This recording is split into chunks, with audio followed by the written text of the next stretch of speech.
أعوذ بالله من الشيطان الرجيم. بسم الله الرحمن الرحيم. ولقد صرفنا في هذا القرآن للناس من كل مثل وكان الإنسان أكثر شيء جدلا وما منع الناس أن يؤمنوا إذ جاءهم الهدى ويستغفروا ربهم إلا أن تأتيهم سنة الأولين أو يأتيهم العذاب قبلا وما نرسل المرسلين إلا مبشرين ومنذرين ويجادل الذين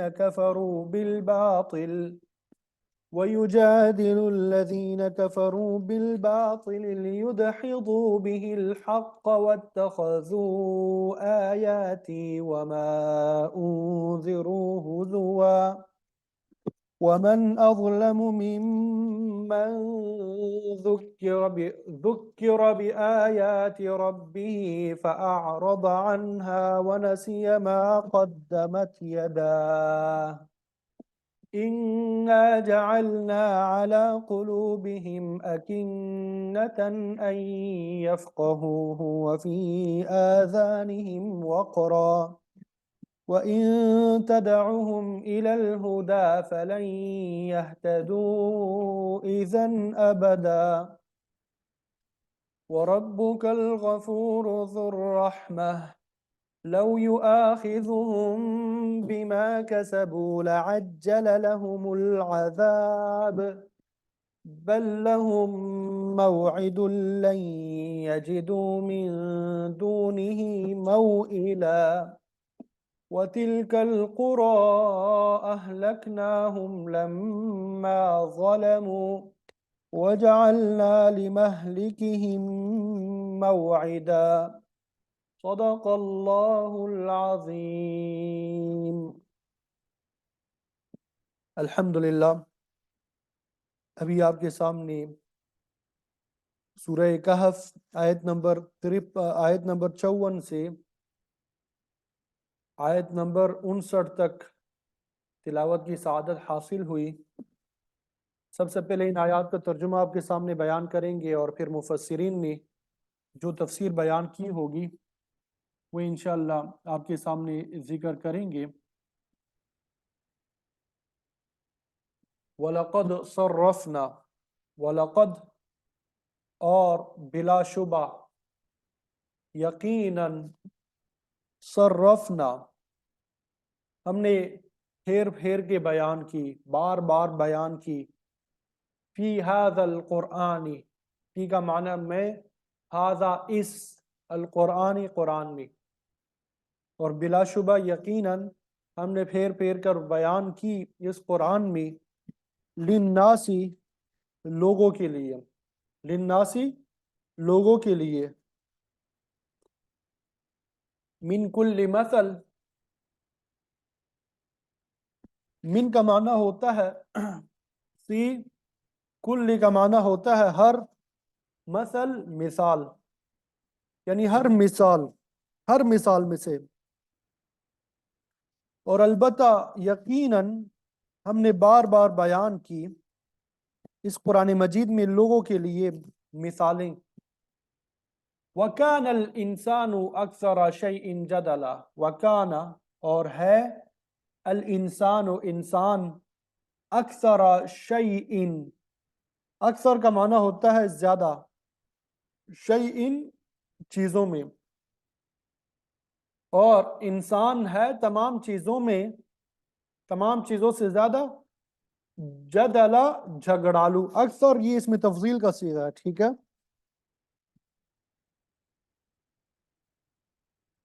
اور انسان ہر چیز سے زیادہ جھگڑالو ہے، جھگڑا کرنے والا ہے، اس کا مزاج ہی جھگڑے والا ہے۔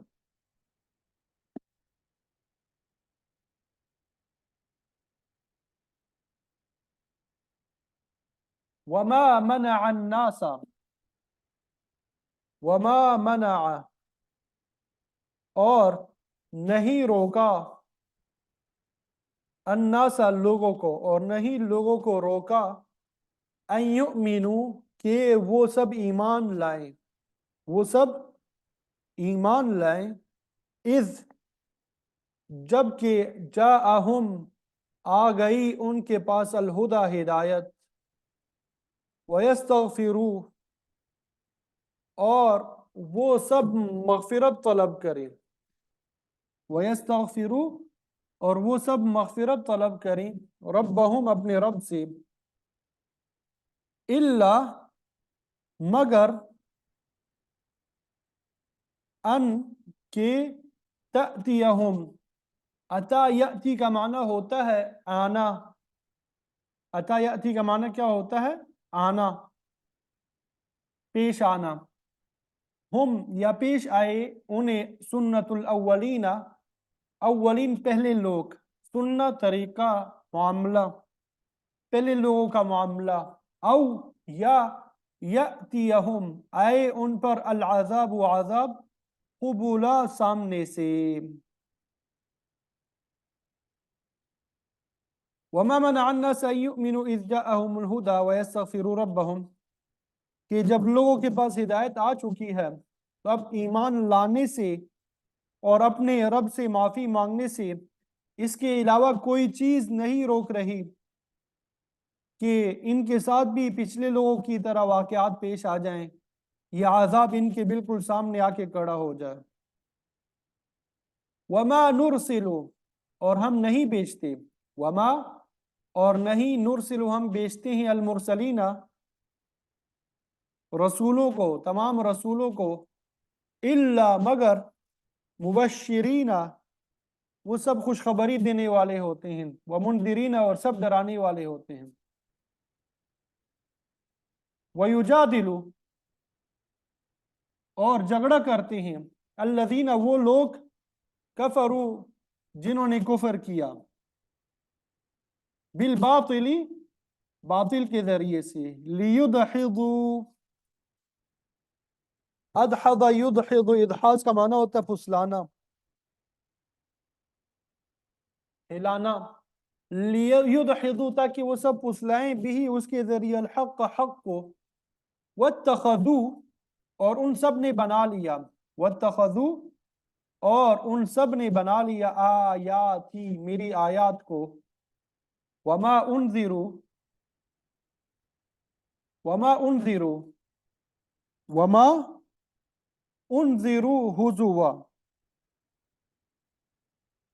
اور وہ جو سب ڈرائے گئے، ہزوا ہنسی مذاق، وما اور اسے جس چیز سے انذروا وہ سب ڈرائے گئے، ہزوا ہنسی مذاق، یعنی انہوں نے میری آیتوں کو اور جو ڈر انہیں سنایا گیا انہوں نے کیا بنا لیا؟ اتخذوا ہزوا مذاق بنا لیا، واتخذوا اصل میں ہزوا ہے، واتخذوا ہزوا آیاتی وما انذروا کہ انہوں نے ہنسی مذاق بنا لیا میری آیات کو اور اس چیز کو جس سے انہیں ڈرایا گیا، ٹھیک ہے؟ تو یہ ہزوا کا تعلق جو ہے اتخذوا کے ساتھ کریں گے تو صحیح طریقے سے ترجمہ بنے گا۔ تو کیا ترجمہ ہوا؟ وما نرسل المرسلین کہ ہم پیغمبروں کو صرف اس وجہ سے بھیجتے ہیں کہ وہ مؤمنین کو خوشخبری دے اور کافروں کو عذاب سے متنبع کرے، اور جن لوگوں نے کفر اپنا لیا ہے وہ باطل کا سہارا لے کے جھگڑا کرتے ہیں تاکہ وہ اس کے ذریعے حق کو ہلا سکے، ڈگمگا سکے، اور انہوں نے میری آیتوں کو اور انہیں جو تنبیہ کی گئی اس کو مذاق بنا رکھا ہے۔ ومن اظلم اور کون زیادہ ظالم ہے، ممن اس سے جو ذکرہ وہ نصیحت کیا گیا بآیات ربہ اپنے رب کی آیات کے ساتھ، یعنی اس شخص سے بڑھ کے ظالم کون ہوگا جسے اس کے رب کی آیتوں کے حوالے سے نصیحت کی جائے، فأعرض تو اس نے منہ موڑ لیا، عنہا اس سے، ونسیا اور وہ بھول گیا، ما جو قدمت اس نے آگے بھیجا ہے، یداہ اس کے دونوں ہاتھوں نے، اس کے دونوں ہاتھوں نے آگے بھیجا ہے، یعنی وہ ان سے منہ موڑ لے اور اپنے ہاتھ کی جو کرتوت ہے اس کو بھول جائے. انا جعلنا، بے شک ہم نے کر دیے، بنا لی، علی قلوبہم ان کے دلوں پر، اکنتن پردے، ان یفقہوہ کہ وہ سب سمجھے اس قرآن کو، وفی آذانہم اور ان کے کانوں میں وقرا، ڈاٹ یعنی بوجھ.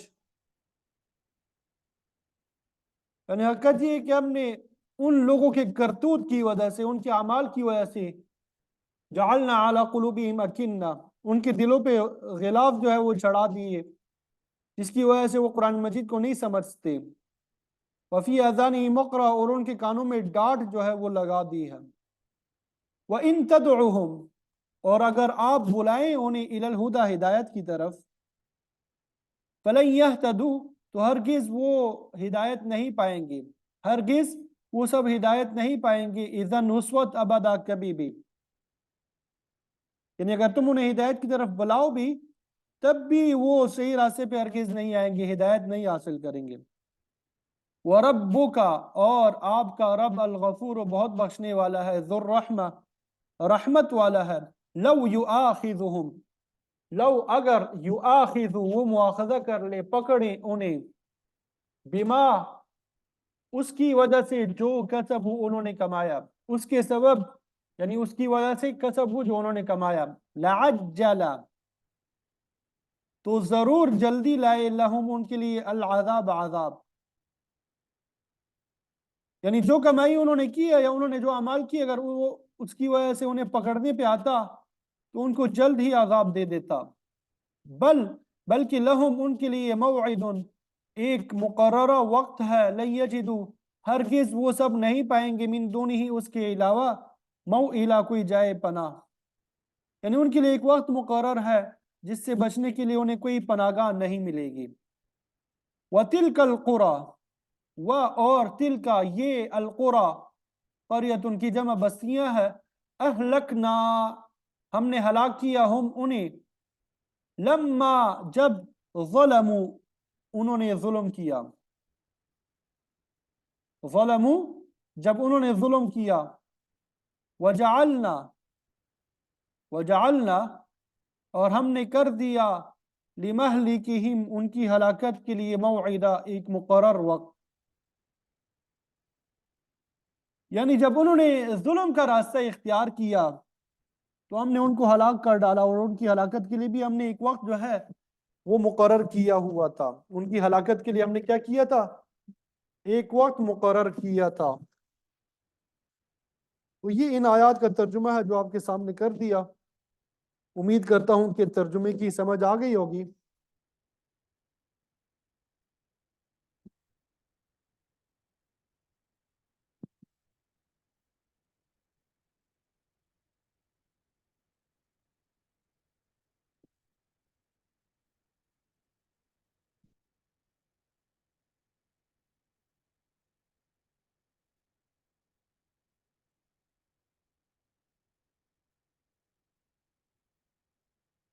اب مفسرین نے جو تفسیر بیان کی ہے وہ آپ کے سامنے ذکر کریں گے انشاءاللہ.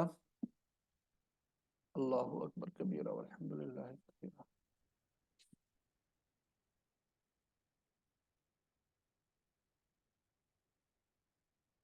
تو اس سے قبل جو ہم نے دروس پڑھے ہیں پچھلے ہفتے میں، اس میں اللہ تعالیٰ نے مال اولاد کو دنیا کی زندگی کی رونق سے، زینت سے تعبیر کیا تھا. تلقین کی تھی کہ ان چیزوں میں مشغول ہو کے اپنے حقیقی مقصود سے غافل مت ہو جانا، کیونکہ اللہ تعالیٰ کے نزدیک باقیات و صالحات ہی بہتر ہے. مفسرین فرماتے ہیں کہ اللہ تعالیٰ کا ذکر اور تسبیح کے کلمات، تمام عبادات، نیکی کے کام، یہ سب باقیات و صالحات میں داخل ہے. مفسر قرآن اور مشہور تابعی حضرت عطا رحمۃ اللہ علیہ فرماتے ہیں کہ نیک نیتی بھی باقیات و صالحات میں شامل ہے. اس کے بعد پھر اللہ تعالیٰ نے شیطان کی گمراہی کا بھی ذکر کیا، انسانوں کو آگاہ کیا کہ ابلیس اور اس کی اولاد تمہاری دشمن ہے، انہیں اپنا دوست مت بناؤ۔ ابلیس نے تکبر کی وجہ سے اللہ تعالیٰ کے حکم کی نافرمانی کی، اس پر محرومی اور لعنت پڑی۔ پھر اس کے بعد محاسبہ اعمال کا بھی ذکر کیا۔ اللہ تعالیٰ نے فرمایا کہ ہر آدمی کا نامہ اعمال اس کے سامنے رکھ دیا جائے گا۔ اس وقت اللہ تعالیٰ فرشتوں سے فرمائے گا ملائکتی اقیموا عبادی علی اطراف اقدامہم للحساب، یا ملائکتی، اے میرے فرشتوں، اقیموا عبادی علی اطراف انامل اقدامہم، کہ میرے بندوں کو پاؤں کی انگلیوں پر حساب کتاب کے لیے کھڑا کر دو، للحساب، یعنی حشر کے میدان میں اتنا ہجوم ہوگا کہ پاؤں رکھنے کی جگہ بھی نہیں ہوگی، لوگ پاؤں کی انگلیوں پہ کھڑے ہوں گے۔ تو آج کے سبق میں اللہ تعالیٰ نے قرآن مجید کی ہدایت اور رہنمائی کا ذکر فرمایا، اور یہ تذکرہ اس صورت میں اس سے پہلے بھی 2 مرتبہ آ چکا ہے۔ سورت کے آغاز میں اللہ تعالیٰ نے فرمایا کہ سب تعریفیں اللہ تعالیٰ کے لیے ہے۔ انزل علی عبدہ الکتاب، جس نے اپنے بندے پر یہ قرآن مجید نازل فرمایا جس میں کوئی خامی کجی نہیں ہے، اور یہ کتاب جو ہے خلاف واقع امور سے پاک ہے، اور اس کے نزول کا مقصد یہ کہ اہل ایمان کو خوشخبری سنائی جائے اور عام لوگوں کو اللہ تعالیٰ کی شدید گرفت سے ڈرایا جائے۔ پھر اللہ تعالیٰ نے چوتھے رکوع میں فرمایا کہ اے پیغمبر، اب اس کتاب کو لوگوں کے سامنے پڑھ کر سنائے، یہ ایسی کتاب ہے لا مبدل لکلمات، کہ اس کے کلمات کو کوئی تبدیل نہیں کر سکتا، اس کا قانون اور ضابطہ بالکل اٹل ہے۔ تو آج کی آیات میں اللہ تعالیٰ نے نتائج اعمال کا ذکر بھی کیا، اور پھر انبیاء علیہ السلام کے فرائض کا ذکر کیا، جس سے عام لوگوں کے فرائض کا بھی پتہ چلتا ہے۔ تو ان آیات میں اللہ تعالیٰ نے انسانوں کی ہلاکت کے اسباب کا بھی ذکر کیا ہے، کہ انسان ظلم کرنے کی وجہ سے تباہ ہوتے ہیں۔ قرآن مجید کی حقانیت اور صداقت کے بارے میں ارشاد ہوتا ہے وَلَقَدْ صَرَّفْنَا فِي هَذَا الْقُرْآنِ لِلنَّاسِ مِنْ كُلِّ مَثَلٍ، البتہ تحقیق ہم نے اس قرآن میں لوگوں کے لیے ہر قسم کی مثالیں جو ہے وہ پھیر پھیر کر بیان کی ہے۔ ہر طریقے سے لوگوں کو اللہ تعالیٰ کی وحدانیت، اس کی قدرت کاملہ اور محاسبہ اعمال کی بات سمجھائی ہے۔ پھیر پھیر کے بیان کرنے سے مراد یہ ہے کہ مثال بیان کر دی، پھر کچھ دیر ٹھہرے رہے، پھر کچھ عرصہ بعد مثال بیان کی، وصیحت کی، نصیحت کی، پھر ٹھہرے رہے، پھر وعظ و نصیحت کی، پھر ٹھہرے رہے، جیسا کہ آپ صلی اللہ علیہ وسلم کا بھی طریقہ تھا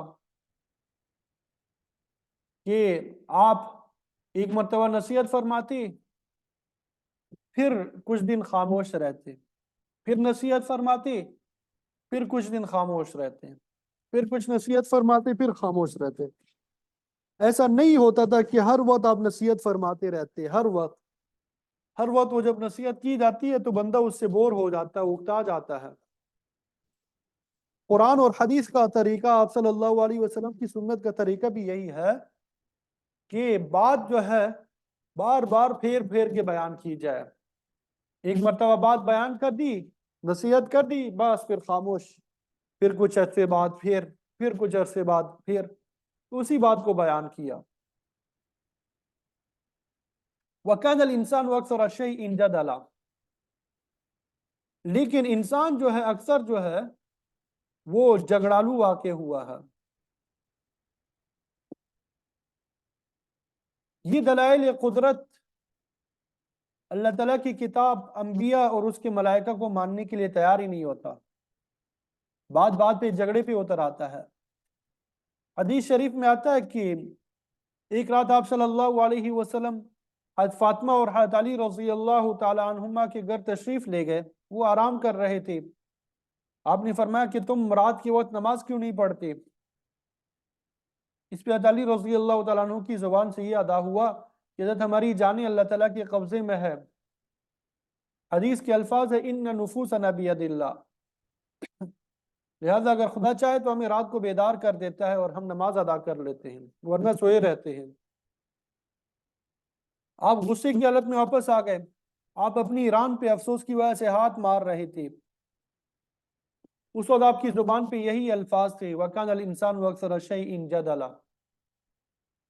یہ انسان عام طور پہ جھگڑالو واقع ہوا ہے۔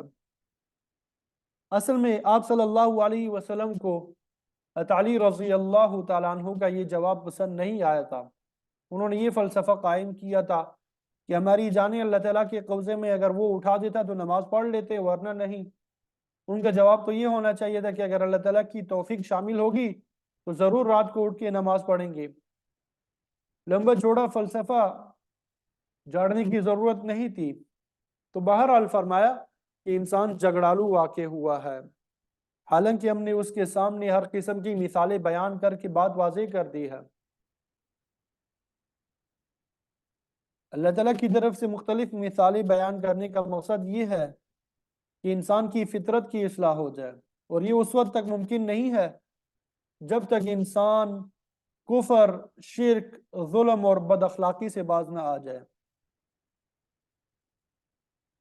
شیخ عبد القادر جیلانی رحمۃ اللہ علیہ فرماتے ہیں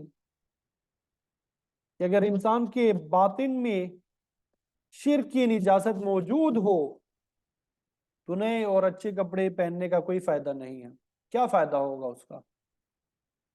پھر آپ نے یہ بھی فرمایا اذا خرجت زور دخل نور، یعنی انسان کی فطرت میں اس وقت تک نور داخل نہیں ہوتا جب تک اس سے جھوٹ خارج نہیں ہوتا۔ تو گویا انسان کی تہذیب اور شائستگی اس وقت تک ممکن نہیں ہے جب تک اس سے شرک، ظلم اور بد اخلاقی دور نہ ہو جائے۔ تو اس معاملے میں قرآن مجید انسان کی رہنمائی کرتا ہے کہ انسان کس طرح مہذب بن سکتا ہے۔ جب بھی اللہ تعالیٰ کی کتاب نے لوگوں کو مہذب بنانے کی کوشش کی تو انہوں نے احکام الہی کے ماننے کی بجائے بیہودہ قسم کی فرمائشیں شروع کر دی۔ متکبر لوگ مثلا کہتے تھے، مشرک جو تھے، کہ ہم آپ کی مجلس میں اس وقت نہیں بیٹھ سکتے جب تک آپ ان غریب اور حقیر اہل ایمان کو یہاں سے اٹھوا نہ دیں۔ اللہ تعالیٰ نے اپنے نبی کو فرمایا کہ آپ ایسی بات ہرگز نہ کریں، ان کا تو کام ہی حجت بازی ہے، جھگڑالو لوگ ہے، آسانی سے ماننے والے نہیں ہے۔ نوح علیہ السلام کی قوم کے جو سرداران تھے انہوں نے بھی یہ عذر پیش کیا تھا کہ ہم ان چھوٹے درجے کے لوگوں کے ساتھ آپ کی مجلس میں نہیں بیٹھ سکتے، لیکن نوح علیہ السلام نے فرمایا کہ اگر میں ان مخلص علی ایمان کو اپنی مجلس سے دور کر دوں گا تو میں ظلم کرنے والا بن جاؤں گا۔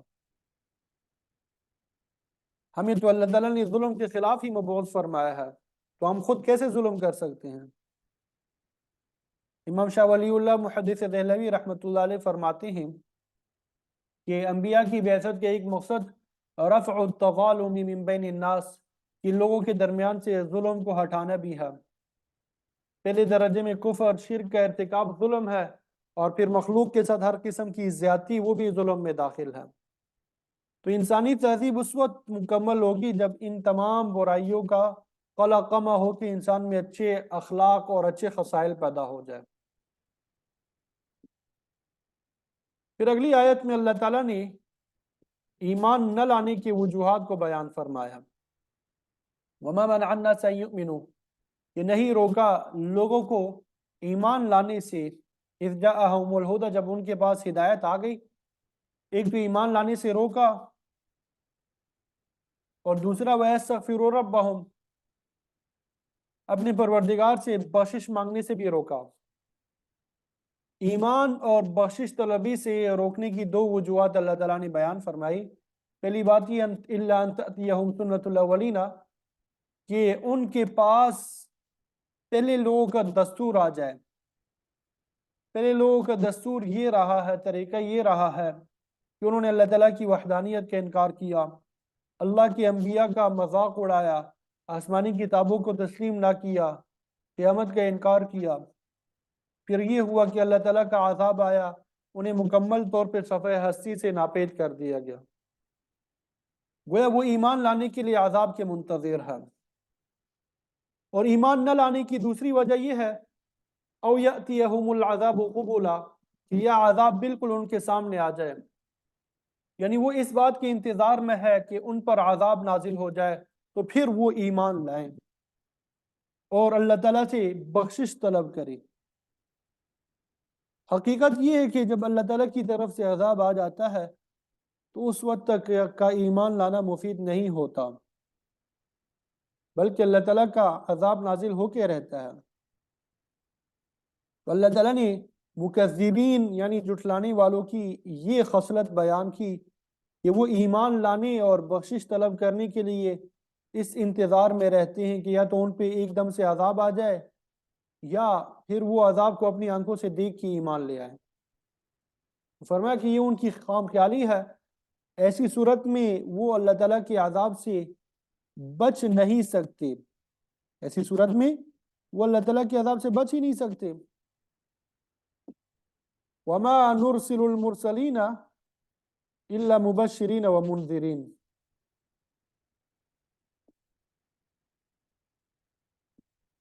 کہ نہیں بھیجتے ہم رسولوں کو مگر اس لیے کہ وہ فرمانبرداروں کو، ایمان والوں کو اچھے انجام کی خوشخبری سنا دے، ومنذرین اور نافرمانوں کو ان کے برے انجام سے ڈرا دے۔ تمام کافر، مشرک، بدعمال اور بد اخلاق لوگ جان لے کہ وہ نہایت ہی برے انجام سے دوچار ہونے والے ہیں۔ انبیاء کا فرض منصبی یہ ہے نہ کہ لوگوں کے بیہودہ فرمائشیں پورے کرنا ہے۔ تو کافروں کی حالت یہ ہے وَيُجَادِلُ الَّذِينَ كَفَرُوا بِالْبَاطِلِ، کہ کافر لوگ باطل کو ساتھ لے کے جھگڑا کرتے ہیں، اور اس جھگڑے کا مقصد کیا ہے؟ لِيُدْحِضُوا بِهِ الْحَقِّ، تاکہ اس باطل کے ذریعے حق کو گرا دے، ہلا سکے، ڈگمگا سکے۔ کفار کی اس کارگزاری کے ثبوت کے طور پہ تاریخ عالم جو ہے وہ شاہد ہے، گواہ ہے۔ جب اللہ تعالیٰ کے انبیاء ان کے پاس آتے رہے تو یہ لوگ ان کو جھٹلاتے رہے، انبیاء کی مذمت کی، ان کے معجزات کو سحر کہہ کے رد کر دیا۔ وَاتَّخَذُوا آیَاتِي وَمَا أُنذِرُوا هُزُوًا، اور میری آیتوں اور ڈرانے والی چیز یعنی اللہ تعالیٰ کی گرفت اور عذاب کے ساتھ ٹھٹا کیا، مذاق کیا۔ قرآن مجید میں جگہ جگہ ان کی مثالیں موجود ہیں۔ مشرکین کہتے تھے ان کان ھذا ھو الحق من عندک فامطر علینا حجارۃ من السماء، اے اللہ اگر محمد کا دین برحق ہے تو ہم پر آسمان سے پتھروں کی بارش برسا دے، ہم تو اس دین کو ماننے کے لیے تیار نہیں ہے۔ قیامت کے بارے میں کہتے ہیں متی ھذا الوعد ان کنتم صادقین، اگر تم سچے ہو تو بتاؤ یہ وعدہ کب پورا ہوگا۔ اس کا نتیجہ یہ ہوا کہ اللہ کا عذاب آیا اور وہ اللہ کی زمین سے ناپید ہو گئے، ختم ہو گئے۔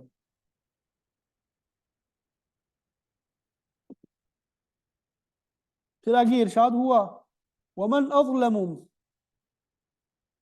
مِمَّنْ ذُكِّرَ بِآيَاتِ رَبِّهِ فَأَعْرَضَ عَنْهَا وَنَسِيَ مَا قَدَّمَتْ يَدَاهُ،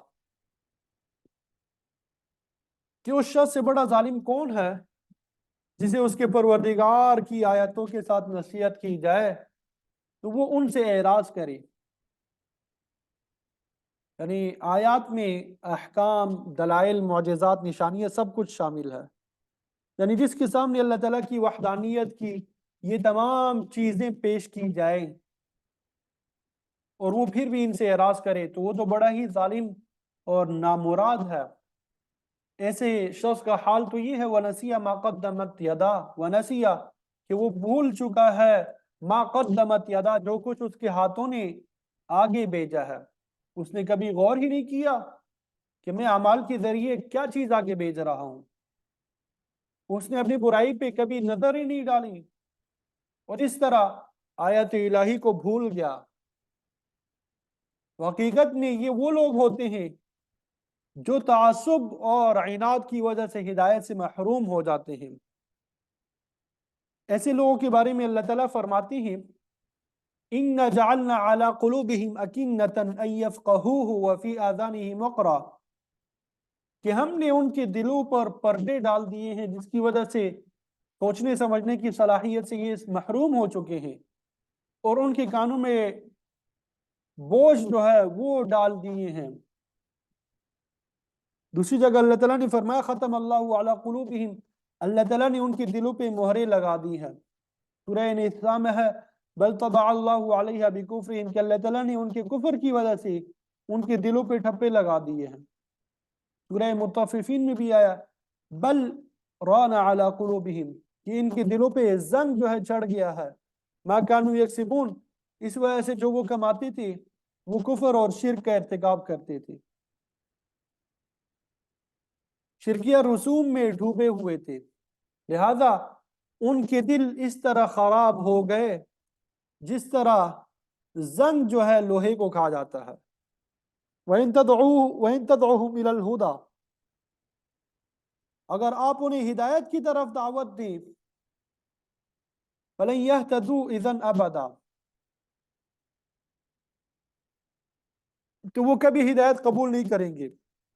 تو یہ آیت الہی سے اعراض کا نتیجہ ہے کہ وہ ہدایت سے بالکل محروم ہو چکے ہیں. وہ ہدایت سے کیا ہو چکے ہیں؟ بالکل محروم ہو چکے ہیں. وَرَبُّكَ الْغَفُورُ ذُو الرَّحْمَةِ تیرا پروردگار بخشش کرنے والا رحمت والا ہے. جو اس کی رحمت ہے کہ مجرموں کو پکڑنے میں جلدی نہیں کرتا بلکہ موقع دیتا رہتا ہے.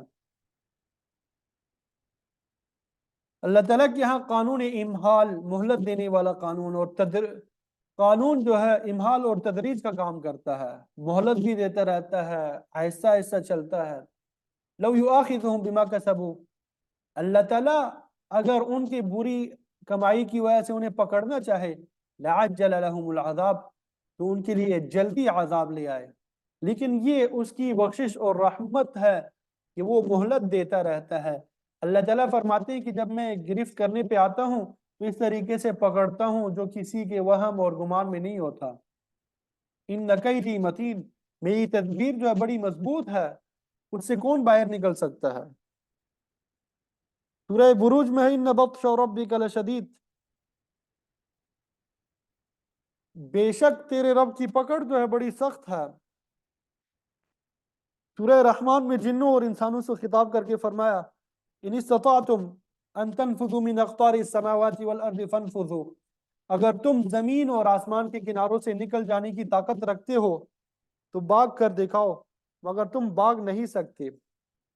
تو فرمایا اگر اللہ تعالیٰ ان کی کارگزاری کی وجہ سے انہیں پکڑنا چاہے تو فوراً عذاب نازل کر دے.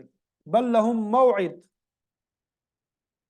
بلکہ حقیقت تو یہ ہے کہ ان کے لیے وعدے کا ایک وقت مقرر ہے.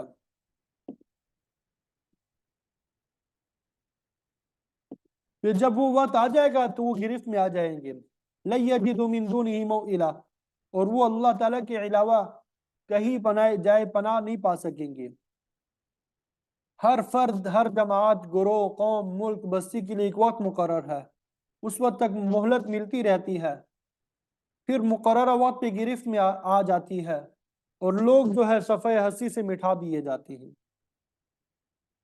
ذرا دیکھو تو صحیح وَتِلْكَ الْقُرَىٰ أَهْلَكْنَاهُمْ لَمَّا ظَلَمُوا یہ ہیں بستیاں جن کو ہم نے ہلاک کیا. یہ وہ بستیاں ہیں جن کو ہم نے کیا کر دیا؟ ہلاک کر دیا.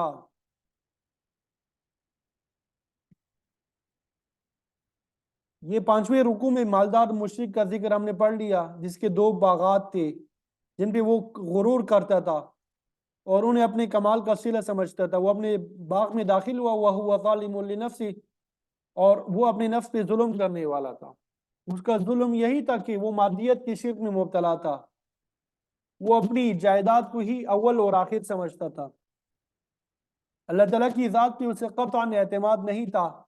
جب وہ اپنے باغ میں داخل ہوا تو کہنے لگا ما اظن ان تبید هذه ابدا، کہ مجھے یقین ہے کہ یہ باغ کبھی بھی ضائع نہیں ہوگا، ہمیشہ ہی ایسے رہے گا. اور اس کے برعکس مومن کا عقیدہ یہ ہے ما شاء اللہ لا قوت الا باللہ، ہوتا وہ ہے جو اللہ چاہے، کیونکہ اس کی توفیق کے بغیر کوئی طاقت نہیں ہے. تمام قوتوں کا سرچشمہ اللہ تعالیٰ کی ذات ہے. بہرحال اللہ تعالیٰ نے فرمایا کہ ہم نے ان بستیوں کے مکینوں کو ان کے ظلم کی وجہ سے ہلاک کیا. سب سے بڑا ظلم جو ہے شرک اور کفر ہے، جیسے فرمایا ان الشرک لظلم عظیم، کہ شرک جو ہے ظلم عظیم ہے.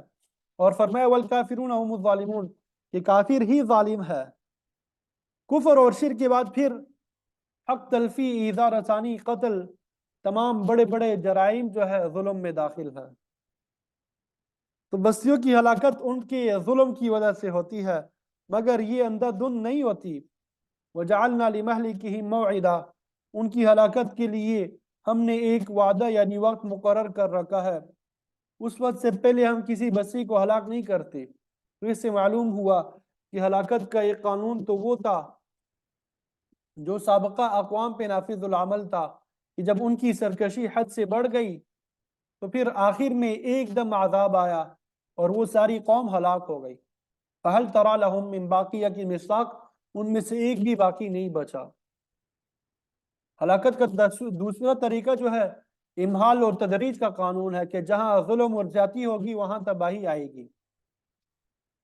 یہ تباہی جو ہے مختلف خطوں میں جرم کی نوعیت کے مطابق مختلف طریقوں سے آتی ہے.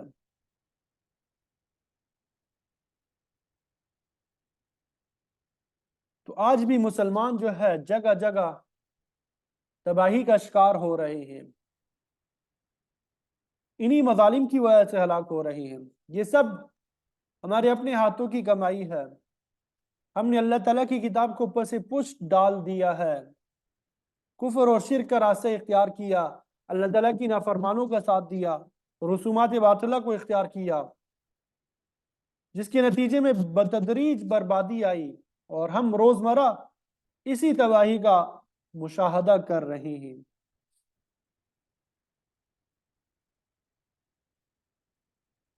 تو اگر ہم ظلم سے باز آ جائیں تو اللہ تعالیٰ کا قانون یہ ہے کہ وہ کسی کو ہلاک نہیں کرتا. ٹھیک ہے. وَأَهْلُهَا مُصْلِحُونَ، یعنی جب تک لوگ اصلاح کرنے والے ہوں تو اللہ تعالیٰ ہمیں ہلاک نہیں کرے گا. لیکن جو ہی ظلم کا دورہ ہوگا ہلاکت آئے گی. اب اللہ کا یہی قانون ہے کہ ظلم کے نتیجے میں لوگ جو ہے فتنوں کا شکار ہوں گے اور ان پر ہلاکت اور تباہی آئے گی. تو یہ ان آیات کی تفسیر آپ کے سامنے بیان کر دی ہے. امید کرتا ہوں کہ تفسیر جو ہے وہ آپ کو سمجھ آ گئی ہوگی. اللہ تعالیٰ سے دعا ہے کہ ظلم سے ہماری حفاظت فرمائے اور ہمیں جس عذاب میں ہم مبتلا ہے اس سے ہماری حفاظت فرمائے. وآخر دعوانا ان الحمد للہ رب العالمین.